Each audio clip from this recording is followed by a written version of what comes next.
तो दोस्तों अभी आपकी स्क्रीन के ऊपर क्वेश्चन नंबर 6 दिख रहा है। आइए देखते हैं क्या कह रहा है। Will a decimal number with more digit be greater than a decimal with fewer digit? क्या अगर मोर डिजिट हो और उसमें वो डेसिमल वाले हो तो क्या वो बड़ा होगा as compare to decimal with fewer digit? तो नहीं, नॉट ऑलवेज। ठीक है, नो।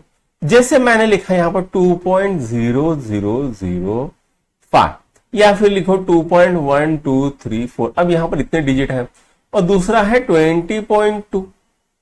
अब यहां पर 5 डिजिट है, 1 2 3 4 5, और यहां पर 3 डिजिट है। तो इसका मतलब ये नहीं ना कि ये बड़ा हो गया, तो कौन सा बड़ा रहेगा? यही बड़ा रहेगा। तो इसका आंसर आएगा नो। ठीक है, तो यहां पर छठवां क्वेश्चन भी सॉल्व हो गया है, इसको नोट डाउन कर लो।